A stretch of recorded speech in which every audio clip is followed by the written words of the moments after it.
Hello students, कैसे हैं आप लोग सब। उम्मीद है सब ठीक होंगे। तो आज हम अपना स्टार्ट करेंगे 11th क्लास का सिलेबस। अभी तक 10th और 12th तो चल ही रहा है, हमारा कंटिन्यूएशन में है, ग्रामर भी चल रही है। तो मैंने सोचा क्यों ना हम 11th क्लास का सिलेबस भी मैं स्टार्ट कर दूं, क्योंकि 11th क्लास भी चाह रही थी कि उनका सिलेबस भी दिया जाए। तो आज से हम स्टार्ट करेंगे 11th क्लास का सिलेबस, और उसमें सबसे पहले हम स्टार्ट करेंगे द एड्रेस। बहुत इंटरेस्टिंग स्टोरी है, मजा आएगा, इमोशनल भी है और वॉर के टाइम की स्टोरी है। तो वो हम स्टार्ट करेंगे द एड्रेस से। और इसको लिखा किसने है, द एड्रेस जो है वो लिखा है मार्गो मिनको ने।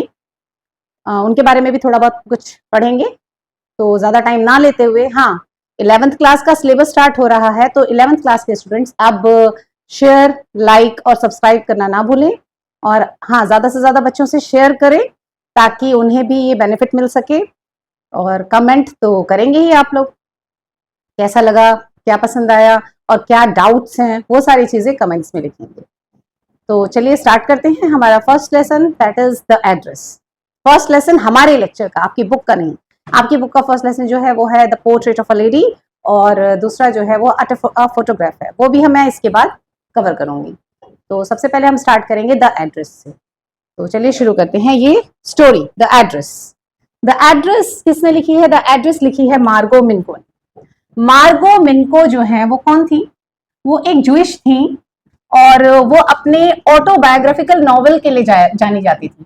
उन्हें वो ऑटोबायोग्राफिकल नॉवल मतलब एक ऐसी नॉवल लिखती थी जिसमें वो अपने बारे में लिखती थी, सेल्फ के बारे में, ठीक है, और खुद ही लिखती थी अपने बारे में ज्यादातर। तो इसी के लिए वो ज्यादा मानी जाती थी, ज्यादा नोन थी। और 31 मार्च 1920 को बॉर्न हुई थी। 10 जुलाई 2023 को उनकी डेथ हो गई थी।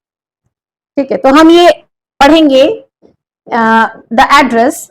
सबसे पहले मैं इसका बता दूं आप लोगों को कैरेक्टर्स। द एड्रेस में 4 कैरेक्टर्स हैं, मेनली उसमें 3 हैं, बट एक और कैरेक्टर है 4th, वो भी मैं बता देती हूँ। जिसमें सबसे पहला कैरेक्टर जो है वो किसका है, हमारी नरेटर का, द नरेटर। अच्छा, एक चीज है, 2 चीजें होती है, देखिए, एक होता है नरेटर और एक होता है राइटर और ऑथर, ठीक है ना। राइटर कह लें, ऑथर कह लें। तो नरेटर और राइटर में या ऑथर में क्या फर्क है। नरेटर वो होता है जो स्टोरी को नरेट कर रहा है, यानी बता रहा है, हमें सुना रहा है, ठीक है। ये जरूरी नहीं है कि वो राइटर हो, उसी ने स्टोरी लिखी है। कई बार आप लोग मूवीज में देखते हैं कि बैक से एक आवाज आती रहती है, ये हुआ वो हुआ, फ्लैशबैक की कुछ कहानी के लिए साउंड आता है, एक वॉइस होती है। तो वो हमारा क्या है, वो नरेटर है, राइटर नहीं है। स्टोरी राइटर कोई और है, किसी और ने कहानी लिखी है उस मूवी की। यहाँ पे भी क्या है, नरेटर जो है वो डिफरेंट हो सकता है, और कई बार राइटर और नरेटर भी सेम होते हैं। जिसने लिखी होती है वही स्टोरी अपनी खुद ऑटोबायोग्राफिकल वे में बता रहा होता है। तो ये सारी चीजें मैंने आप लोगों को इसलिए बताया कि आप कभी कंफ्यूज ना हो कि राइटर कौन है, नरेटर कौन है। राइटर और ऑथर वो है जो राइटिंग लिखता है, जो स्टोरी लिखता है। नरेटर वो है जो स्टोरी बता रहा होता है, हमें स्टोरी के बारे में स्टोरी टेलिंग जो करता है। ठीक है, क्लियर। चलिए आगे बढ़ते हैं। तो यहाँ पर एक तो है फर्स्ट करेक्टर हमारा नरेटर का, सेकंड करेक्टर है हमारा मिसेस एस का। मिसेस एस कौन है, मदर ऑफ नरेटर, ठीक है। थर्ड करेक्टर हमारा किसका है, मिसेस डॉर्लिंग का। वो कौन है, एक एक्वेंटेंस है, किसकी, एक्वेंटेंस है, किनकी, मदर ऑफ मिसेस एस की, ऐसे लिख लीजिए, एक्वेंटेंस है मिसेस एस की। अब एक्वेंटेंस क्या होता है मैम, एक्वेंटेंस होता है फ्रेंड, क्लोज फ्रेंड, उसको एक्वेंटेंस कहते हैं, ओके। फोर्थ इज एक लास्ट कैरेक्टर है, उसका ज्यादा तो रोल नहीं है उसमें स्टोरी में, बट कुछ थोड़ा बहुत इंपॉर्टेंट रोल है। वो है हमारी मिसेस डॉर्लिंग की daughter, daughter of Mrs Darling, ठीक है।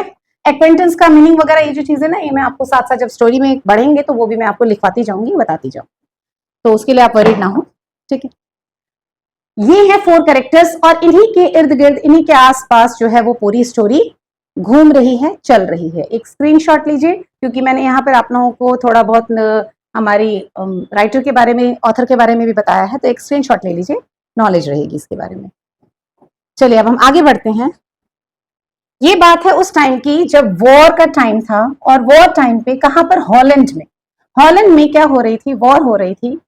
तो उस टाइम पर जो जूइश लोग थे उनको क्या किया जा रहा था, वहां से निकाला जा रहा था। ठीक है, वॉर के दौरान जूइश लोगों को वहां से निकलना पड़ रहा था, या तो वो मारे जाते थे, या तो उनको अरेस्ट कर लिया जाता था, या उनको फिर वहां से भागना था, निकलना था। और हमारी नरेटर जो है, द गर्ल नरेटर, वो भी क्या थी, वो जूइश थी। द नरेटर वो क्या है, हमारी जूइश हैं। अब उनको भी, उनको और उनकी मदर को क्या डर है कि हमें भी यहां से निकाला जा सकता है। बीइंग अ जूइश, क्या पता हमें भी यहां से निकाल दिया जाए, या हमें अरेस्ट कर लिया जाए, या हमें पकड़ लिया जाए, या हम मारे जाएं। तो इससे बेहतर है कि हमें भी यहां से भागना ही पड़ेगा, हमें भी यहां से जाना ही पड़ेगा। अब कहां से स्टोरी शुरू होती है, स्टोरी शुरू होती है द एड्रेस से। एक एड्रेस है जो किसने दिया है, जो मां ने दिया है। किसको दिया है, बेटी को दिया है। क्यों दिया है, किस लिए दिया है, ये हम आगे पढ़ेंगे। तो पैकिंग हो रही है, सब बंद हो रहा है, एक सीन है, शुरू हो गया। वहां पैकिंग हो रही है, बंद हो रहा है, एक लेडी खड़ी है, वो सामान को लेती है, आ रही है, सामान उठाती है, ले जाती है, आ रही है, सामान उठाती है, ले जाती है।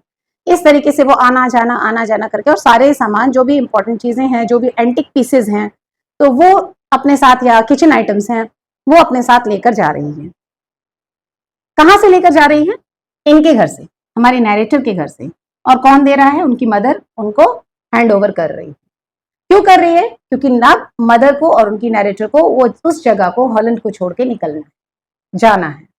और वो किसे दे रही है सारी चीजें, मैंने आप लोगों से क्या बताया, वो उनकी मिसेस डॉर्लिंग है, एक एक्वेंटेंस है मिसेस डॉर्लिंग, उसको ये सारी चीजें हैंड ओवर कर रही है।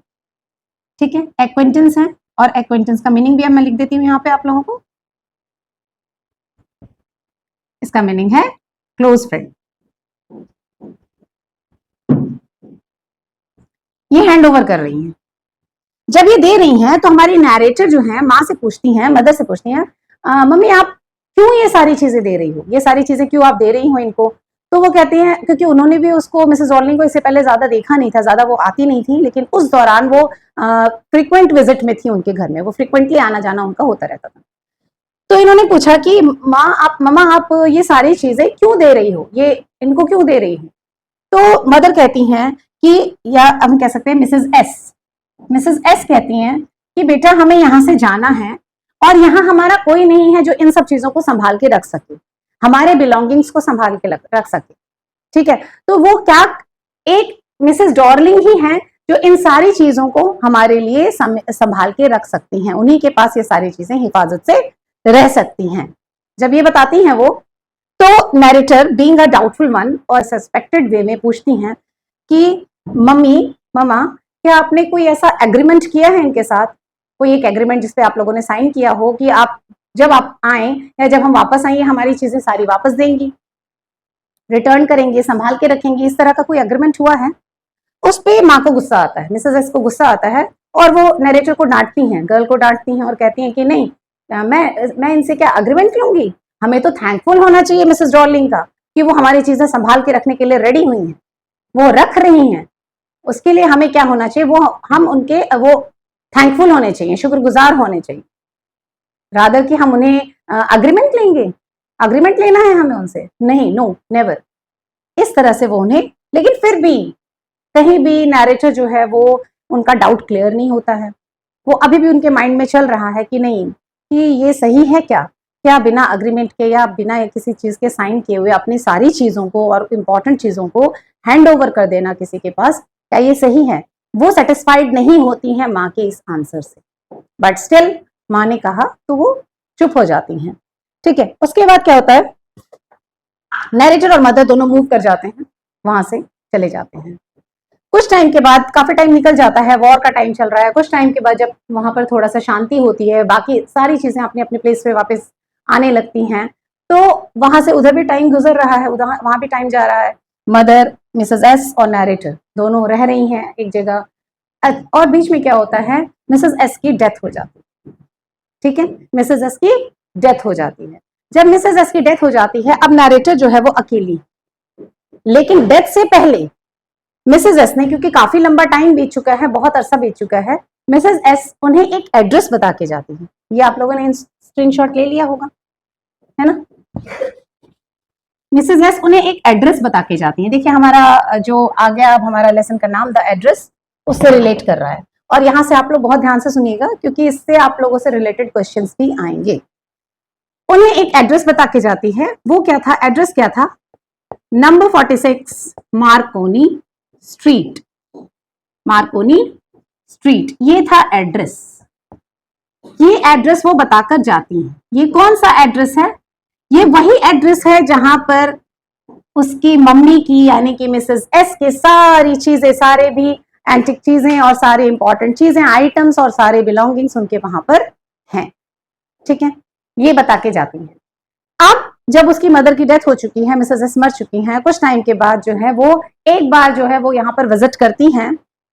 तो एक बार तो पहले ही वो विजिट करती हैं मम्मी के साथ अपनी वहां पर मार्कोनी स्ट्रीट में, बट उस टाइम वो इतना ध्यान नहीं देती हैं किसी भी चीजों को। अब वो दोबारा, अब वो चाहती हैं कि मैं दोबारा उस जगह जाऊं, जब सारी चीजें, सारा वॉर वगैरह का सिचुएशन शांत हो चुका है, सब चीजें अपनी जगह सेटल हो रही हैं, सेटल हो चुकी हैं, वो सोचती हैं क्यों ना मैं एक बार और विजिट करूं। ठीक है, अब वो जब इस एड्रेस पे जाती हैं, किससे जाती हैं वो, ट्रेन और बस से ट्रेवल करती हुई, ट्रेन से, बस से ट्रेवल करती है। और ड्यूरिंग दैट जर्नी, जब वो ट्रेन से ट्रेवल कर रही हैं, बस से ट्रेवल कर रही हैं, तो वो जब चीजों को देखती हैं बाहर स्ट्रीट पे या रोड साइड पे देखती हैं, तो बहुत सारी चीजें चेंज हो चुकी हैं, बहुत सारी बिल्डिंग्स बन चुकी हैं, शॉप्स जो हैं वो दिख रहे हैं, और कुछ पुरानी यादें भी हैं जो उन्हें दिख रही हैं। जब उन्हें माँ की भी याद आती है, मिसेस एस की याद आती है, वो किस तरीके से यहाँ रहा करते थे, कैसे रहते थे, वो सारी चीजें वो रिमाइंड कर रही हैं जाते। ठीक है, और बिल्डिंग्स वगैरह देख रही हैं, कितने बिल्डिंग्स बन चुके हैं। वो सोचते हैं, मैं मतलब कहीं ना कहीं कभी उन्हें ऐसा लगता है कि इतनी बिल्डिंग्स बन चुकी है, मैं एड्रेस को कैसे ढूंढूंगी, मैं कहाँ जाऊंगी। लेकिन फाइनली वो पहुंचती हैं एक गेट पर, और वहां पर पहले नंबर प्लेट पे देखती हैं, बाहर प्लेट जो लगी हुई है उसमें देखती है नंबर 46 मार्कोनी स्ट्रीट लिखा है। वो अंदर जाती हैं और बेल बजाती हैं। बेल बजाने के बाद वहां से कौन निकलता है, वहां से एक लेडी बाहर आती है। कौन आती है वो है मिसेस डॉर्लिंग। मिसेस डॉर्लिंग आती हैं, वो दरवाजा खोलती हैं, डोर ओपन करती हैं, और फिर उनसे पूछती हैं कि आप कौन हैं। तो और पहले, सबसे पहले वो एक स्टेयर लुक देती हैं उस बच्ची को, उस लड़की को, और स्टेयर लुक के बाद वो बताती हैं, क्या पूछती है, आप कौन हो, तुम कौन हो। तो वो गर्ल, हमारी नैरेटर, बताती हैं कि मैं मिसेस एस की डॉटर हूं। क्या बता रही हैं, मिसेस एस की डॉटर हूं। अब देखिए आगे कुछ क्वेश्चंस हैं, उससे ये दिमाग में रखिएगा, क्या बोला उसने कि मैं मिसेस एस की डॉटर हूं। नेक्स्ट क्वेश्चन क्या होता है उस मिसेस डॉर्लिंग का, वो कहती हैं कि मुझे लगा नहीं था कि तुम लोग वापस आओगे, तुम सब वापस आ गए क्या, आप लोग वापस आ गए क्या, ये बोलती हैं। तो उस पर जवाब देती है हमारी नैरेटर, नहीं, मेरा वहां तो कोई भी नहीं बचा, मैं ही अकेली बची हूँ, अलोन, सिंगल मैं ही बची हूँ, यानी मदर की भी डेथ हो चुकी है और कोई नहीं है, बस मैं हूं, और मैं आई हूं वापस स्पेशली आपसे मिलने। ठीक है, और किससे, वो मेंशन करती है, मैं ट्रेन और बस ट्रेवल करके आपसे आपसे मिलने आई हूं यहाँ। फिर उसे कुछ डाउट होता है मिसेस डॉर्लिंग को, और वो क्या करती है, अगेन एक सस्पेक्टिंग नजर से देखती है उसे, स्टेयर करती है, और वो कहती है कि नो, मुझे याद नहीं आ रहा है, मैं रिकॉग्नाइज नहीं कर पा रही। ठीक है, और ये करके वो खुद को थोड़ा सा दरवाजे के पीछे छुपाने लगती है। क्यों छुपा रही है, क्योंकि जो हमारी नैरेटर है वो, उसकी नजर किस पे पड़ रही है, जो मिसेस डॉर्लिंग ने ग्रीन कलर का कार्डिगन पहना हुआ है। कौन सा, ग्रीन कार्डिगन पहना हुआ है उसने। कार्डिगन क्या होता है, एक वुलन स्वेटर टाइप का होता है, लॉन्ग, उसी को हम कार्डिगन कहते हैं। तो ग्रीन कार्डिगन पे नजर किसकी पड़ रही है, नजर पड़ रही है हमारी नैरेटर की, वो देख रही है उसे गौर से। और ये मिसेस डॉर्लिंग को पता चल रहा है कि वो मेरे कार्डिगन को देख रही है, मुझे देख रही है, तो वो अपने आप को छुपाते हुए क्या कहती है, इंटरेस्ट नहीं शो करती है उनसे बातचीत में, और कोशिश करती है दरवाजा बंद करने की, एंड फाइनली वो दरवाजा बंद कर देती हैं, ये कहते हुए कि मैं आपको मैं नहीं जानती हूँ आप कौन हो, मुझे याद नहीं आ रहा है, ये सब कहते। ग्रीन कार्डिगन पे नजर क्यों जा रही थी? क्यों नैरेटर ग्रीन कार्डिगन को इतना क्लोजली देख रही थी? इसलिए देख रही थी क्योंकि वो ग्रीन कार्डिगन कुछ और नहीं, किसी और का नहीं, उसकी मां का था, मिसेस एस का, और वो उसे पहचान गई थी। और इस वजह से वो उसके स्टिच को, उसको कार्डिगन को पूरा किस तरीके से उसको बनाया गया है, वो सारी चीजें वो जो भी डिजाइन है उसको देखकर वो पूरा याद कर रही थी कि हाँ ये तो कार्डिगन ग्रीन कलर का मेरी माँ का था, वो रिकॉग्नाइज कर रही थी। बट स्टिल कंफ्यूज हो गई क्योंकि उसने जब पहचानने से इनकार कर दिया तो थोड़ा बहुत कंफ्यूजन दिमाग में चल रहा था, किसके? नैरेटर की। वो बाहर निकलती हैं और बाहर निकल के क्या देखती हैं, दोबारा से एड्रेस को देखती हैं, एड्रेस चेक करती हैं कि क्या मैं सही एड्रेस पे तो आई हूँ, ऐसा तो नहीं कि मैं कहीं गलत बेल रिंग कर दी, किसी और के दरवाजे पर पहुंच गई मैं। जब वो एड्रेस देखती हैं तो देखती हैं हाँ बिल्कुल सही, मैं तो सही एड्रेस पे आई हूँ। वहां से वो श्योर हो जाती हैं कि उनका एड्रेस तो सही था, बस कौन नहीं पहचान रहा था? मिसेस डॉर्लिंग उनको पहचानने से इनकार कर रही थी। और क्यों पहचानने से इनकार कर रही थी? क्योंकि उनके पास वो सारी चीजें जो मौजूद थी, जो मिसेस एस की थी, वो उसे वापस नहीं करना चाहती थी। उन्हें ये डर था कि अब ये आ गई हैं तो ये सारी चीजें उन्हें वापस देनी पड़ेगी, इसी वजह से। अब वो वहां से निकलती हैं और वापसी के लिए निकल जाती हैं, क्या वापस जाना है उन्हें। बट थोड़े टाइम के बाद वो रास्ते में सोचती हैं कि क्यों ना एक बार और विजिट किया जाए। तो जब वो दोबारा, अब वो विजिट करने जब आती हैं, दोबारा जब जाती है मिसेस डॉर्लिंग के घर में, वो बेल रिंग करती हैं, तो अब इस बार मिसेस डॉर्लिंग बाहर नहीं आती हैं, इस बार कौन आता है? डॉटर ऑफ मिसेस डॉर्लिंग, यानी कि मिसेस डॉर्लिंग की डॉटर, वो दरवाजा खोलती है, मिसेस डॉर्लिंग्स डॉटर। और वो जो उनकी डॉटर है वो कितने इयर्स की है? वो ऑलमोस्ट 15 इयर्स की है, 15 इयर्स की डॉटर है। जब वो दरवाजा खोलती हैं तो वहां से वो बताती हैं, नैरेटर बताती हैं कि मुझे मिसेस डॉर्लिंग से मिलना था। तो वो कहती हैं कि वो घर पे है नहीं है। तो वो बोलती ठीक है कोई बात नहीं, मैं वेट करूंगी। तो वो बोलती, जब वो कहती है मैं वेट करूंगी, तो मिसेस डॉर्लिंग की डॉटर जो है वो कहती है ठीक है आप अंदर आइए, और उन्हें इंसिस्ट करते हुए अंदर ले जाती हैं। जब वो अंदर पहुंचती हैं, जैसे ही वो अंदर जाती हैं, तो नैरेटर को ऐसा महसूस होने लगता है जैसे वो चारों तरफ से अपनी ही बिलोंगिंग से, अपनी ही चीजों से घिरी हुई है, ऐसा वो महसूस करने लगती हैं। जब वो एक एक चीजों की तरफ देखती हैं तो वो वॉल हैंगिंग्स, वो एंटिक चीजें, आइटम्स, वो फर्नीचर्स, सब कुछ उसको ऐसा लगता है जैसे सब कुछ उसका फेमिलियर है, वो सबको जानती हैं। और क्यों ना जानती, एक्चुअली वो सारी चीजें उन्हीं की तो थी, उनकी मदर की ही तो थी। चलो एनी हाउ वो उनको फिर अंदर ले जाती हैं, डिनर टेबल के पास ले जाती हैं, और डाइनिंग रूम में वो एक डिनर टेबल के पास चेयर पे बैठ जाती हैं। जब वो चेयर पे बैठती हैं तो वहां चेयर पे बैठ के वो देख रही हैं, किसको देख रही हैं? अब वो टेबल क्लॉथ को देख रही हैं, और टेबल क्लॉथ में वो एक मार्क, क्योंकि उन्हें पहचान रही हैं वो कि ये शायद टेबल क्लॉथ भी हमारा ही है, तो उस टेबल क्लॉथ पे कहीं ना कहीं एक जला हुआ निशान था कॉर्नर पे। और जब वो उस जले हुए निशान को भी देख लेती है ना, तो वो श्योर हो जाते हैं कि ये टेबल क्लॉथ भी हमारा ही है। अब क्या होता है, अब वो चाय बना रही हैं, मिसेस डॉर्लिंग की डॉटर जो है वो चाय बना रही है। अब चाय बनाने के लिए वो उन्होंने जो ड्रॉर खोला है, जहां से वो कबर्ड खोलती है, निकाल रही है, चीजें निकाल रही हैं, वहां पर वो फोक, वो सिल्वर के फोक्स, वो स्पून्स, वो कटलरीज, सब कुछ जो भी वो नैरेटर देखती है वो उन्हें याद आता है कि वो सब कुछ उनका ही है। इवन जब वो एक टी पॉट देखती हैं तो उन्हें रियलाइज होता है कि ये वही टी पॉट है जो सिल्वर सा है और उसके ऊपर गोल्डन जो है वो बना हुआ है, डिजाइन बना हुआ है। उन्हें याद आता है कि एक बार वो बोर हो रही थी तो उनकी मदर ने ये डिजाइन बनाने के लिए उन्हें दिया था कि तुम ये डिजाइन बनाओ। तो वो सारी चीजें रिमाइंड कर रही हैं वो। और इस बार वो देखने पर वो क्या करती हैं, नैरेटर क्या करती हैं, मिसेस डॉर्लिंग की डॉटर को ये भी कहती हैं, उन्हें हिंट देती हैं कि हमारी भी जो बिलोंगिंग्स थी, हमारी जो आइटम्स थी, मेरी मदर की जो आइटम्स थी, जो चीजें थी, इंपॉर्टेंट चीजें थी, वो या तो वो गुम हो गई हैं या किसी ने ली हैं एज अ लोन, और अब वो वापस नहीं दे रहे हैं। ये वो हिंट देती हैं। और वो फिर बताती हैं कि इसी तरह की एक जो है सॉसर जो है वो उसको सॉसर और टी पॉट जो है उनकी मदर ने उन्हें डिजाइन करने के लिए, उन्हें गोल्डन कलर की लाइनिंग करने के लिए उन्हें दिया था, डिजाइन करने के लिए दिया था, और उन्होंने ऐसे किया था। मिसेस डॉर्लिंग की डॉटर जो है फिर वो रियलाइज करती हैं कि हाँ इसी तरह का ये जो सॉसर है या ये जो टी पॉट है, ये उस जो वो मेंशन कर रही है नैरेटर, उससे मिलता जुलता है। वो उन्हें भी रियलाइज हो रही है, ये चीजें उसे भी रियलाइज हो रही हैं, बट अनफॉर्चुनेटली वो कहती नहीं है कुछ। और जब वो खोलती हैं, वो सब चीजें निकाल रही हैं, तो नरेटर कहती हैं कि उसमें से अजीब सी स्मेल आ रही थी, वो मगी सी स्मेल थी उसमें। और वो बताती है कि चारों तरफ जब वो देखती हैं तो वो सारी चीजें बिल्कुल टेस्टलेसली अरेंज्ड हैं, मीन्स कि कहीं पे भी वो सही तरीके से सिस्टमैटिक वे में अरेंज नहीं थी। और जिससे उन्हें फील होता है कि मेरी मम्मा ने, यानी कि नरेटर की मदर ने किस तरीके से उसको संजो कर रखा था हर चीज को, और आज वो किस वे में रखी गई है, वो चीज उन्हें फील होती है।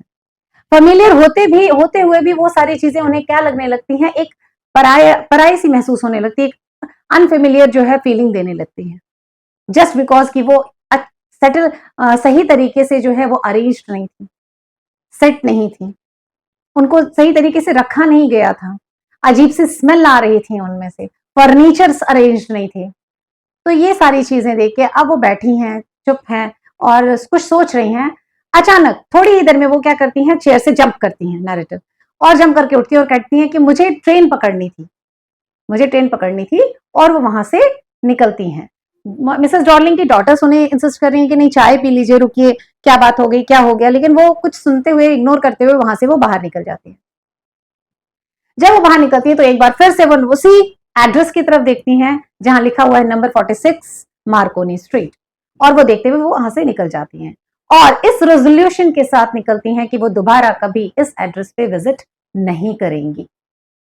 अब वो जब वापस निकल रही हैं तो बहुत सारी यादें उनके दिमाग में घूम रही हैं उनकी मदर की, लेकिन अब वो इस एड्रेस पे दोबारा नहीं आना चाहती हैं। अब वो इन सारी चीजों को भूल जाना चाहती हैं, वो इन्हें याद भी नहीं रखना चाहती हैं, इन सारी चीजों के बारे में सोचना भी नहीं चाहती हैं, और इन सब चीजों के लिए उनके पास रीजन है। सबसे पहला खुद को सेटिस्फाई करने के लिए कि वो रीजन देती हैं कि जहां मैं रह रही हूँ, वो रास्ते में सोचते हुए जाती हैं कि हाँ ठीक है ना, जिस फ्लैट में, जिस अपार्टमेंट में मैं रह रही हूँ, उधर इतना स्पेस ही नहीं है कि मैं इन सारी चीजों को वहां रख सकूं। सेकेंड थिंग वो बोलती हैं कि जिनकी ये चीजें हैं, जिनकी ये चीजें थी, जिनकी बिलोंगिंग्स थी, मेरी मदर, वो तो इस दुनिया में ही नहीं है, तो मुझे इन चीजों का क्या करना है। और तीसरा वो कहते हैं कि जो जो आइटम्स हैं वो अपनी वैल्यूज खो चुके हैं, वैल्यूज खो चुके हैं, वो भी किन की वजह से, दो चीजों की वजह से। एक कि उनकी वैल्यू की ही नहीं गई है, उसको इस तरीके से अरेंज करके रखा गया है, सिस्टमैटिक वे में नहीं रखा गया है, टेस्टलेसली अरेंज किया गया है, वो सारी अपनी वैल्यूज खो चुके हैं। दूसरा, उनकी वैल्यू तब तक थी जब तक उनकी जो ओनर थी, एक्चुअल ओनर थी, यानी उनकी मदर जिंदा थी। आज उनकी मदर नहीं है तो वो सारी चीजें भी कहीं ना कहीं अपनी वैल्यूज खो चुकी हैं। तो वो डिसाइड करती हैं कि बस अब बहुत हो गया, इस एड्रेस पे वो दोबारा कभी नहीं लौटेंगी, यहां नहीं लौटेंगी, और इन सारी चीजों को वो हमेशा हमेशा के लिए, और इस एड्रेस को हमेशा हमेशा के लिए भूल जाएंगी। और बस यही सोचते हुए, इसी रिजोल्यूशन के साथ वो वहां से चली जाती हैं और वो वापस मूव कर जाती हैं। और एक बोलते हैं ना, वो भरे हुए दिल से, एक इमोशनल हर्ट के साथ वो वहां से निकलती हैं, अपनी माँ की मेमोरीज के साथ वो वहां से निकलती हैं। तो ये थी आपकी स्टोरी द एड्रेस, और यहाँ पर खत्म हो गई। इसमें जो है दो बहुत इंपॉर्टेंट क्वेश्चंस जो है वो पूछे जा सकते हैं।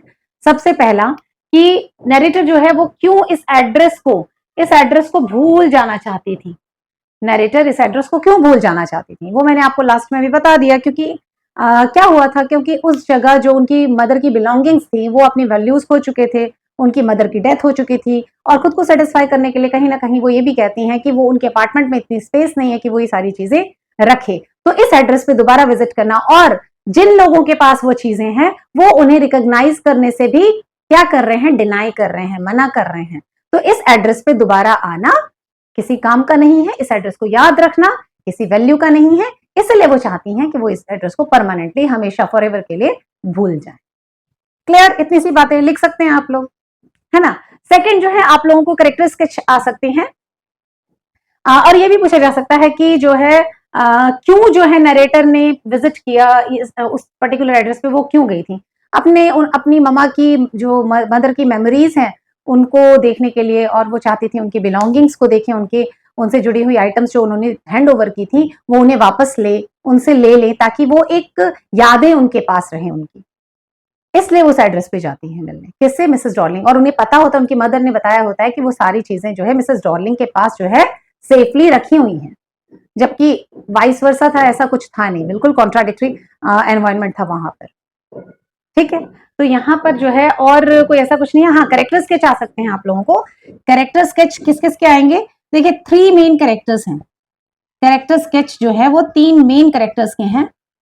फर्स्ट जो है वो आपका है द नरेटर, ठीक है, द नरेटर। सेकंड जो है वो है मिसेस डॉर्लिंग का, ठीक है, मिसेस डॉर्लिंग। थर्ड जो है वो किसका है? हमारी मिसेस एस का, जो मदर है किनकी? हमारी नरेटर की। और फोर्थ जो है वो daughter of Mrs S. Daughter of Mrs S का, sorry, daughter of Mrs Darling. देखिए मिसेस डॉर्लिंग की डॉटर का कुछ ऐसा खास करेक्टर है नहीं और वो इतना आता भी नहीं है। मेनली जो करेक्टर्स पूछे जाते हैं इन दो के पूछे जाते हैं, नरेटर के और डॉर्लिंग के, और इसमें भी इंपॉर्टेंट जो है वो मिसेस डॉर्लिंग का करेक्टर है। तो ये आप अच्छे से करके जाएंगे। करेक्टर में आपको सबसे पहले क्या बताया जाता है? करेक्टर में आप सबसे पहले बताएंगे अगर कोई करेक्टर मींस कोई फिजिकल स्ट्रक्चर मेंशन्ड है आपकी बुक में, पहले आप वो मेंशन करेंगे। ठीक है, नेक्स्ट आप उनके एटीट्यूड्स, उनके ईगो, जो भी उनका बिहेवियर है वो चीजें शो करेंगे। फिर उन एटीट्यूड, उन बिहेवियर, उन कैरेक्टर से जुड़े हुए उनके इंसिडेंट्स जो है वो आप उधर मेंशन करते हैं। ठीक है, जैसे कि मिसेस डॉर्लिंग जो है वो सेल्फिश थी। ओके, वो क्या थी? वो उन्होंने जो है ट्रू वैल्यूज नहीं समझ रही थी, फ्रेंडशिप की नहीं समझी उन्होंने, है ना।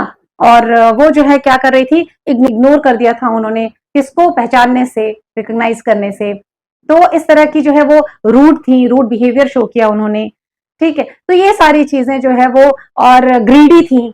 तो ये सारी चीजें आप पहले मेंशन करेंगे, फिर उससे जुड़े हुए इंसिडेंट्स को आप लिखेंगे, तो वो बन जाता है आपका करेक्टर स्केच। ठीक है, क्लियर? तो ये अब आप लोगों का इतना कोई मुश्किल लेसन रहा नहीं, मुझे लगता है सारे डाउट्स क्लियर हैं आप लोगों को, और कोई ऐसा कुछ खास जो है इसमें क्वेश्चन है भी नहीं। इंपॉर्टेंट क्वेश्चन आपका यही था कि एड्रेस जो है वो नरेटर क्यों डिसाइड करती हैं भूल जाना हमेशा के लिए, ये इंपॉर्टेंट था। ठीक है, और उसके बाद ये भी आ सकता है कि जब फर्स्ट विजिट पे, जब मिसेस ये नरेटर जो है फर्स्ट विजिट करती हैं वहां इस एड्रेस पे, तो मिसेस डॉर्लिंग का रिएक्शन क्या होता है, उनका जो है वो आपस में जो है कैसे मिलती हैं, वो फर्स्ट मीटिंग जो है उसको डिस्क्राइब कीजिए। तो फर्स्ट मीटिंग को आप डिस्क्राइब कर सकते हैं, जब वो जाती हैं, बेल रिंग करती हैं, वो एक जो है वो स्ट्रेंज लुक देती हैं, किसको? नरेटर को, मिसेस डॉर्लिंग। और मिसेस डॉर्लिंग को देखकर, उनके कार्डिगन्स को देखकर नरेटर जो है वो पहचानती हैं, और जब वो अपना इंट्रोडक्शन देती हैं फिर भी जो है वो मिसेस डॉर्लिंग रिकॉग्नाइज करने से और उनको आइडेंटिफाई करने से मना कर देती हैं और डिनाई कर देती हैं। और उसके बाद जो है वो खुद को छुपाते हुए, उनकी बातों में इंटरेस्ट ना दिखाते हुए दरवाजा क्लोज कर देती हैं, और उसके बाद नरेटर जो है इस कंफ्यूजन से वहां से निकलती है कि क्या उन्होंने सही बेल रिंग की थी। लेकिन जब वो देखती हैं नेम प्लेट बाहर, तो उधर सही एड्रेस, सेम एड्रेस लिखा होता है। तो और इसी दौरान जो है मिसेस डॉर्लिंग उन्हें बाहर विंडो से, अंदर घर के विंडो से देख रही हैं। तो इस तरह की मीटिंग को आप इस तरह से डिस्क्राइब कर सकते हैं। ठीक है, अब वो जो है वो, हाँ, ये जो है एक और क्वेश्चन पूछा जा सकता है कि जो है वो जो नरेटर क्यों कहती हैं कि अब उन आइटम्स ने अपनी वैल्यूज जो है वो खो दी हैं, क्यों कहती हैं? इसलिए कहती हैं क्योंकि जब वो उन आइटम्स को देखती हैं वहां पर, अपने मदर की बिलोंगिंग्स को देखती हैं वहां पे, तो वो सब कुछ टेस्टलेसली अरेंज्ड है, वो सिस्टमैटिक वे में है ही नहीं, उनको संभाल के रखा ही नहीं गया, उनमें से अजीब सी स्मेल आ रही हैं। तो ये सब चीजें देख के वो कहती हैं कि वो सारी आइटम्स अपनी वैल्यूज खो चुके हैं। लेकिन सबसे इंपॉर्टेंट, वो वैल्यूज इसलिए भी खो चुके हैं क्योंकि उनकी ओनर जो है, उनकी जो एक्चुअल ओनर है, यानी उनकी मदर, यानी मिसेस एस, अब इस दुनिया में है ही नहीं। तो ये लिखकर आप बताएंगे कि इस तरीके से वो अपनी वैल्यूज खो चुके हैं। ठीक है, आई होप कि ये लेसन आप लोगों को समझ में आ गया होगा बहुत अच्छे से, और इसमें किसी तरह का डाउट नहीं रहा होगा। और अगर डाउट होगा तो कमेंट बॉक्स पे करके लिख के बताइए मुझे, मैं उसे एक्सप्लेन करूंगी। ठीक है, और इसी तरीके से आप वीडियोस देखते रहिए, शेयर कीजिए। 11th क्लास का सिलेबस अब शुरू हो चुका है, तो अब कंटिन्यू रहेगा। और 11th क्लास के जितने भी बच्चे हैं वो खुद भी देखें, आगे भी शेयर करें, कमेंट करें, लाइक करें, शेयर करें। और मिलते हैं आप लोगों से इसी होप के साथ, और अच्छे से, हाँ, अपना ख्याल जरूर रखें क्योंकि मौसम ऐसा है कि इस टाइम जो है सभी बीमार पड़ रहे हैं बहुत ज्यादा। तो अपना ख्याल रखें, आगे एग्जामिनेशंस वगैरह भी हैं, अपना ख्याल रखें। मिलते हैं आप लोगों से नेक्स्ट वीडियो के साथ, एक नए लेसन के साथ। तब तक के लिए take care and bye bye.